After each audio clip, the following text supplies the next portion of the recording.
وہی تو ہے جس نے سب چیزیں جو زمین میں ہیں تمہارے لیے پیدا کی. پھر آسمانوں کی طرف متوجہ ہوا تو ان کو ٹھیک ٹھیک 7 آسمان بنا دیا، اور وہ ہر چیز سے خبردار ہے. اور وہ وقت یاد کرنے کے قابل ہے جب تمہارے پروردگار نے فرشتوں سے فرمایا کہ میں زمین میں اپنا نائب بنانے والا ہوں. انہوں نے کہا کیا تو اس میں ایسے شخص کو نائب بنانا چاہتا ہے جو خرابیاں کرے اور کچھ تو خون کرتا پھرے؟ اور ہم تیری تعریف کے ساتھ تسبیح و تقدیس کرتے رہتے ہیں. فرمایا میں وہ باتیں جانتا ہوں جو تم نہیں جانتے. اور اس نے آدم کو سب چیزوں کے نام سکھائے، پھر ان کو فرشتوں کے سامنے کیا اور فرمایا کہ اگر سچے ہو تو مجھے ان کے نام بتاؤ. انہوں نے کہا تو پاک ہے، جتنا علم تو نے ہمیں بخشا ہے اس کے سوا ہمیں کچھ معلوم نہیں، بے شک تو دانا ہے، حکمت والا ہے.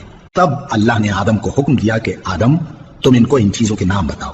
سو جب انہوں نے ان کو ان کے نام بتائے تو فرشتوں سے فرمایا کیا میں نے تم سے نہیں کہا تھا کہ میں آسمانوں اور زمین کی سب پوشیدہ باتیں جانتا ہوں، اور جو تم ظاہر کرتے ہو اور جو پوشیدہ کرتے ہو سب مجھ کو معلوم ہے. اور جب ہم نے فرشتوں کو حکم دیا کہ آدم کے آگے سجدہ کرو تو وہ سب سجدے میں گر پڑے مگر شیطان نے انکار کیا اور غرور میں آ کر کافر بن گیا. اور ہم نے کہا کہ اے آدم تم اور تمہاری بیوی بہشت میں رہو اور جہاں سے چاہو بے روک ٹوک کھاؤ پیو، لیکن اس درخت کے پاس نہ جانا نہیں تو ظالموں میں ہو جاؤ گے. پھر شیطان نے دونوں کو اس درخت کے بارے میں پھسلا دیا اور جس عیش و نشاط میں تھے اس سے ان کو نکلوا دیا.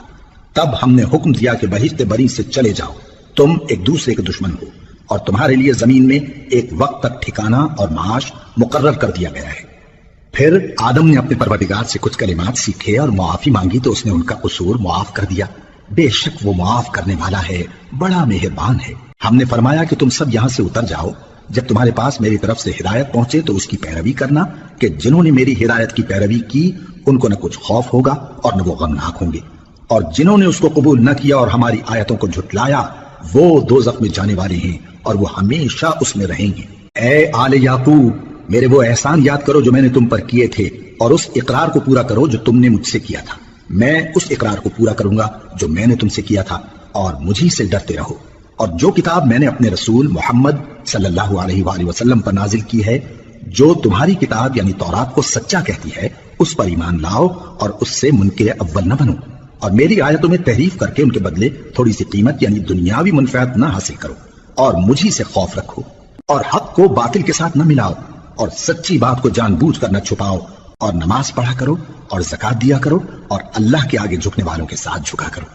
یہ کیا عقل کی بات ہے کہ تم لوگوں کو نیکی کرنے کو کہتے ہو اور اپنے تئیں فراموش کیے دیتے ہو، حالانکہ تم اللہ کی کتاب بھی پڑھتے ہو. کیا تم سمجھتے نہیں؟ اور رنج و تکلیف میں صبر اور نماز سے مدد لیا کرو. اور بے شک نماز گراں ہے مگر ان لوگوں پر گراں نہیں جو عجز کرنے والے ہیں، جو یقین کیے ہوئے ہیں کہ وہ اپنے پروردگار سے ملنے والے ہیں اور اس کی طرف لوٹ کر جانے والے ہیں. اے یعقوب کی اولاد میرے وہ احسان یاد کرو جو میں نے تم پر کیے تھے، اور یہ کہ میں نے تم کو جہان کے لوگوں پر فضیلت بخشی تھی. اور اس دن سے ڈرو جب کوئی کسی کے کچھ بھی کام نہ آئے اور نہ کسی کی سفارش منظور کی جائے اور نہ کسی سے کسی طرح کا بدلہ قبول کیا جائے اور نہ لوگ کسی اور طرح مدد حاصل کر سکیں. اور ہمارے ان احسانات کو یاد کرو جب ہم نے تم کو قوم فرعون سے نجات بخشی. وہ لوگ تم کو بڑا دکھ دیتے تھے، تمہارے بیٹوں کو تو قتل کر ڈالتے تھے اور بیٹیوں کو زندہ رہنے دیتے تھے، اور اس میں تمہارے پروردگار کی طرف سے بڑی سخت آزمائش تھی. اور جب ہم نے تمہارے لیے سمندر کو پھاڑ دیا پھر تم کو تو نجات دی اور فرعون کی قوم کو غرق کر دیا اور تم دیکھ رہے تھے. اور جب ہم نے موسیٰ سے 40 رات کا وعدہ کیا تو تم نے ان کے پیچھے بچڑے کو